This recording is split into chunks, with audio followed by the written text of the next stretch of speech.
bulan sudah perang antara Israel dengan Palestina berlangsung. Pertikaian bersenjata di kawasan Timur Tengah ini belum menunjukkan tanda akan mulai mereda, namun justru kian hari kian memanas. Lantas apa yang menjadi dasar konflik ini bermula? Berikut kami rangkumkan informasinya untuk Anda.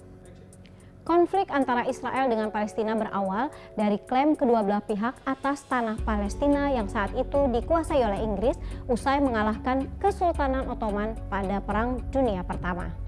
Tahun 1948, deklarasi pembentukan negara Israel oleh pemimpin Yahudi serta ketidakmampuan Inggris untuk menyelesaikan pertikaian antara komunitas Yahudi dan Arab yang tinggal di wilayah Palestina membuat pertempuran antara Yahudi dan milisi Arab semakin intens. Tahun 1949, usai pertempuran berakhir dengan gencatan senjata, Israel telah menguasai sebagian besar wilayah.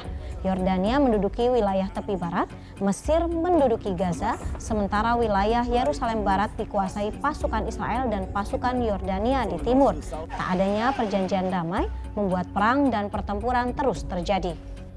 Usai perang di tahun 1967, wilayah pendudukan Israel kian meluas, meliputi Yerusalem Timur dan tepi barat, serta sebagian dataran tinggi Golan di Suriah, Gaza, dan semenanjung Sinai. Israel pun mengklaim seluruh Yerusalem sebagai ibu kotanya dan mulai membangun pemukiman di Yerusalem Timur dan tepi barat untuk orang Yahudi. 13 September tahun 1993, Israel dan Palestina menandatangani perjanjian yang dikenal sebagai Perjanjian Oslo di Washington DC. Perjanjian ini bertujuan untuk mendirikan sebuah negara Palestina pada tahun 1999. Perjanjian ini menjadi dasar terbentuknya Otoritas Palestina atau PA untuk secara terbatas berkuasa atas wilayah Gaza dan tepi barat. Dalam perjanjian ini, ada pengakuan Israel bahwa Organisasi Pembebasan Palestina atau PLO adalah wakil sah rakyat Palestina. Namun perjanjian ini tak kunjung terwujud karena Israel enggan melakukan penarikan mundur pasukannya dari jalur Gaza dan tepi barat. 1 Oktober 2015 di mimbar PBB, Presiden Palestina Mahmud Abbas mengungkapkan gagalnya perjanjian Oslo dan menarik diri dari perjanjian tersebut karena Israel selalu melanggar kesepakatan yang dibuat oleh keduanya. Kala itu banyak pihak yang meragukan deklarasi Mahmud Abbas karena dengan menarik diri dari perjanjian Oslo, maka Palestina membatalkan seluruh kerjasama keamanan, ekonomi, dan sipil, termasuk membubarkan pemerintahan Palestina dan menyerahkannya kepada Israel. Yang terbaru, perang antara kedua belah pihak kembali terjadi, bermula dari serangan tak terduga Hamas kepada Israel yang diklaim menewaskan 1.400 warga Israel pada 7 Oktober 2023. Hingga kini perang antara kedua belah pihak masih belum mereda, bahkan desakan untuk dilakukannya gencatan senjata untuk jeda kemanusiaan ditolak secara tegas oleh Perdana Menteri Israel Benyamin Netanyahu.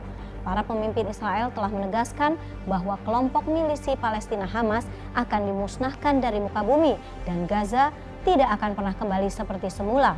Dalam sebuah wawancara dengan televisi Amerika Serikat pada 6 November 2023, Perdana Menteri Israel Benyamin Netanyahu kembali menegaskan rencana Israel untuk menguasai Gaza guna menjamin keamanan negaranya. Penolakan tegas pemimpin Israel untuk melakukan gencatan senjata membuat sejumlah pihak menilai Dewan Keamanan PBB telah gagal menjalankan fungsi untuk menjaga perdamaian internasional. Sejumlah pengamat menilai solusi damai bagi Israel-Palestina akan kian sulit dilakukan. Dikutip dari cnnindonesia.com, pengamat hubungan internasional dari Universitas Muhammadiyah Riau, Fahmi Salsabila menilai upaya damai kerap mentok karena Israel tak mematuhi aturan. Founder Foreign Policy Community of Indonesia Dino Patijalal menyebut perang kali ini lebih dahulu harus segera diakhiri sebelum menuju solusi damai yang abadi. Lembaga Kemanusiaan Dunia menyebut tindakan Israel yang melancarkan operasi militernya melalui invasi darat dan serangan udara yang dilancarkan ke Gaza secara bertubi-tubi telah membawa resiko besar bagi penduduk sipil. Dikutip dari data yang dihimpun oleh United Nations Office for the Coordination of Humanitarian Affairs atau OCHA dari Kementerian Kesehatan Gaza dan keterangan resmi pemerintah Israel.